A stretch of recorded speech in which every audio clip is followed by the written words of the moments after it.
listening to the Leading Hope Podcast. My name is VJ Williams, here with my friend and pastor, Kevin Jack. Thank you so much for joining us, taking time out of your day to become a better leader. If you're new, we release a new episode every Wednesday morning. We'd love for you to subscribe on your favorite podcast platform and get those automatically delivered every time you wake up early in the morning on Wednesday. Also, share this with a friend on Facebook, Instagram, YouTube, and also rate and review on Apple Podcasts. You won't believe how that helps get this podcast in so many more leaders' hands just like you. And visit leadinghope.online to get updates, find out more about the Leading Hope community. We continue our series on Audacious leadership. This is the third in the series. This is the final. Cool, I like it. Here we go. It's episode 130, The Audacity to Decide. Yeah. How have you felt about this series? I know you're going to be kind, but I mean, I love the thought of audacity. And yeah. If it can be continued and explored and revealed, it's fantastic. So yeah. Good. Yeah. So how have you felt about it? I hope that it has had the impact in when we started it 2 weeks ago. We kind of said we don't really. I'm not really sure this has been helpful for me. Yeah. I don't know if I hope it has released others to step into moments of discomfort and feeling like they're out of their element. Yeah, that's great. So, Absolutely. and to put a name to it, instead of just, I feel off, this is crazy, can we do this? Yeah. There you go. No, this is audacious. Name it. That's good. So we've talked about this idea. The word that we've kind of been focused on is this word audacity. We said audacity means two things. It means a willingness to take bold risks, and it also sometimes, second definition, is rude or disrespectful behavior. All of leadership is at least the first. Some of leadership will always be viewed as the second as well. Not a permission to be a jerk, but to understand that's how you're going to be perceived. And so we talked about like the first week in this episode 128 was just the audacity to lead. To want to lead is audacious. To speak publicly, confront, problem solve, vision cast, all of this is audacious. Last week we zeroed in on the idea of dreaming, the audacity to dream, acknowledging that your dreams better be big or they're not going to be compelling, but the bigger they are, the more audacious they're going to be, the more out of your element you're going to feel. And that's a good thing. Leaders need to feel at home in ridiculousness.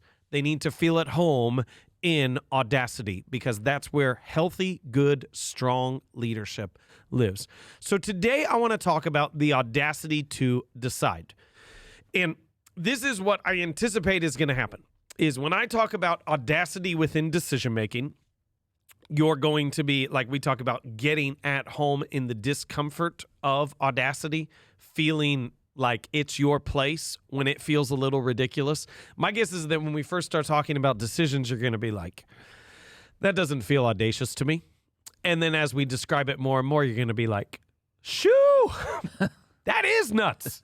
And I don't want to make it feel like more ridiculous because that can sometimes hamper you. But I want you to understand what is actually at stake, because I think too often in our lives, in our organizations, in our families, with our relationships, with our life, we take decisions too casually. We don't realize what's actually taking place and the significance of the moment. So our idea is that to want to lead and to lead is audacious. And so we're focusing in on decision-making today. Now, let me give you a couple different ways that decision-making itself is audacious. Okay, so a couple different reasons to start off. First off, none of the decisions are obvious. If you're the leader, you are not receiving the obvious decisions. If you are, you have not properly empowered people and released authority and control. We say it like this, like as a leader, the decisions that are coming to you are complicated. I can't tell you how many times over the last couple of years somebody has come to me with a, I don't know what to do about this. And my initial reaction is, I've got no idea. And like that's an okay thing. Like the decisions that are coming to me, they shouldn't be obvious. They should be confusing. So there's a piece of that to go, I can like that. None of the decisions are obvious. A second reason why decision making is audacious is you can't possibly know all of the ramifications and possible factors. You can't know how what you decide on this impacts so many other things. There is no way for you to anticipate that. If I can say it like this, like A really simple decision. Which sports program am I going to put my kid in? Am I going to sign them up for this group or this team? Could have a massive impact on their life. Like a huge impact. Like you go through all the different things, like the culture of the team that it's going to create in them, the friends that they're going to make that'll probably be lifelong friends, the impact of the coach, which is often viewed as the second most important authority in the person's life other than the parents in that moment. Like it is this huge thing. And how do we make the decision to be like, well, that practice schedule doesn't work for me. Yep. And it's just like, you can't possibly know as you're making decisions. Some of you are like guessing right now. You're like, why did I put my kid in that team? Why did I sign him up for that? What an idiot. I don't want to make this too complex. Just say is you can't possibly know all of the ramifications for the decision that you're making. And the third and last reason that I have here as to why decision making itself is audacious is you choose the future without being able to possibly know which decisions create which future.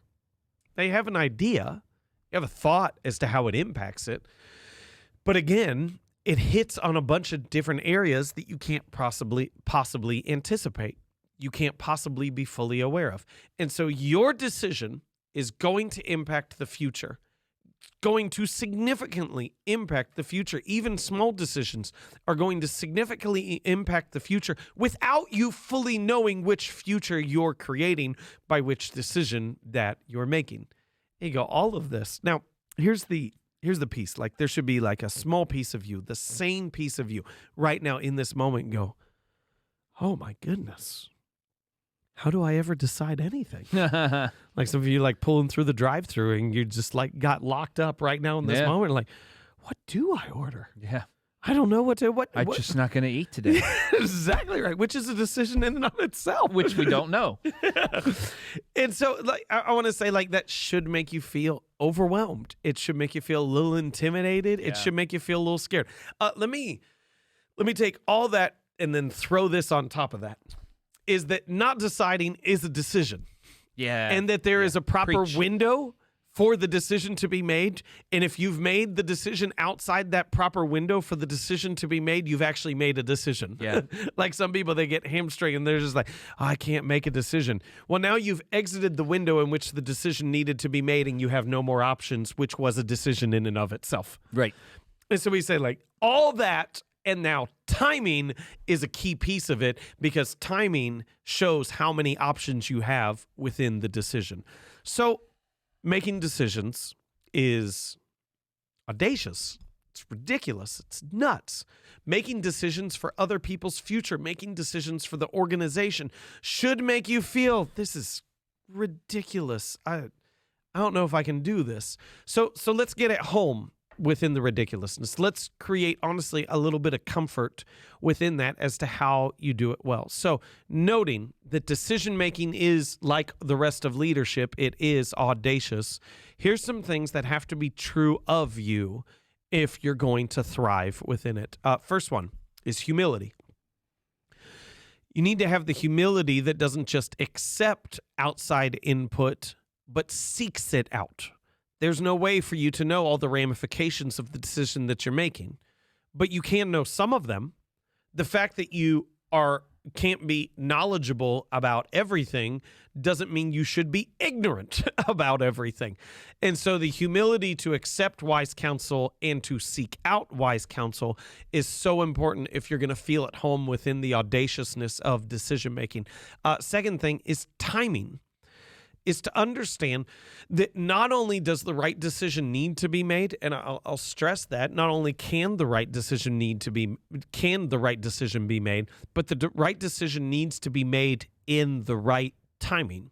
And so I would say it like this: for every decision, there is a window of prime options that you have. If you make that decision before the decision was meant to be made, you have limited your options. If you have made that decision after the decision needs to be made, not only have you limited your options, but you're no longer seen as the leader because you're too concerned about how it's going to be perceived than making the right call. But acknowledging making healthy decisions. You're not going to get them all right. To be clear, You're not going to get them all right. There's no way on earth when you don't know everything that takes place within this means you're going to get them all right. You can make them all work and you can learn from all of them. But one of the best ways to do that is to understand timing. How can I make this decision within the best window to make this decision and not just the right decision in the process? And then the third piece of the keys to decision making, which is audacious, is courage. It is the boldness to decide. Now, I know so much of this factors into timing and making it within the right time period, but the other piece of courage is to make the right decision and not just the accepted decision. To make the decision that is going to, you believe, point things in the proper direction and not just the one that is going to appease the most people.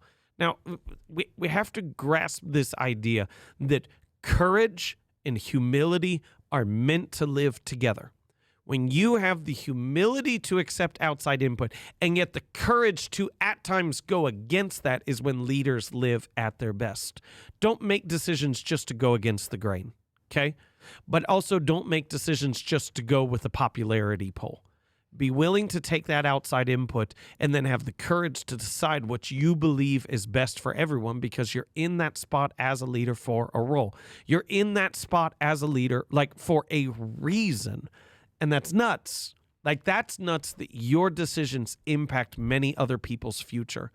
But if you take that authority with a healthy understanding of what you've been called to do, and you're not too timid to decide, you'll be able to make audacious decisions that will lead to a better future than what we currently have. There's everything that you've outlined here is true about decision making. The reasons why decision making are audacious. Yeah. The how they make you feel as a leader. The keys to this. So I don't have, there's not a lot of questions that I can formulate right now that you didn't just cover, except for me to ask you, what are some of the audacious decisions you've made? Oh, man. List them? Yeah. I mean, don't list them all. List one and talk about it. The decision to start a church, to risk my entire career on what needed to happen in the moment because I didn't care about the career. Because I cared about the impact in the moment. And that was more meaningful to me. To leave something that is healthy and good and growing and strong to do the next thing that I think that God is leading me to do. This is just like a silly one, to have 4 children. Purposefully. It's like, well, 3 purposely. No, we're not getting there. I'm just joking. To have 4 children. Yeah. Purposely. Right. But to go through it was really funny to me. I'm joking. But to like get in the sense of to go, we can raise these people to be responsible members of society. No jury's still out as to how responsible they're going to be. Not true. And how contributing. The kids are great. But it's like the sense of like, yeah, we can do this. I look at all those and I go, every bit of it is just this sense of, it's funny because we've done it. Does that mean like we've done it? But I look back at it and I go, I know so much more now. And I know so much of what I've learned and what I've done wrong. And I look back at those things and I go, why did I think I could do that? Yeah. That's so dumb. Well, so a lot of people haven't been able to do some of those things that you have done. They either didn't make the decision, which was a decision, as we've learned. Yes. May have had the opportunity, didn't take it for whatever reason. Yeah. They weren't, maybe they just, Audacity wasn't part of their makeup. It's not something that maybe someone's listening today and go, man, there was a regret there, and we've all had those. No one's immune from that. But you just named 3 significant, very audacious things that you've decided in your life. How will that set you up to do even more crazy, audacious things in the future? No, that's because you've already made those audacious decisions 16 plus years ago. Yeah, when you choose to do something audacious and then you do it, it doesn't feel audacious. looking back on who you were While you're doing it or when it's you're done. over? When it's done. Got it. You know it's significant. Yes. You know it's meaningful and it's important. But you know how it happened. Yeah. You were there. Yeah. Like you lived through it. You learned through it. And because you did that, you get on the other side and you go, that was awesome. Yeah. But it doesn't feel as nuts. Right. Does that make sense? Yeah, absolutely. And so you get to the next thing, and if the next thing is the same size, it doesn't feel crazy at all. Right. If it's a little bit bigger, it starts to feel a little audacious. But so we say is like the first decision is scale of audacity, it's a 2. Yeah. Once you've completed a 2, the 3 is only up 1.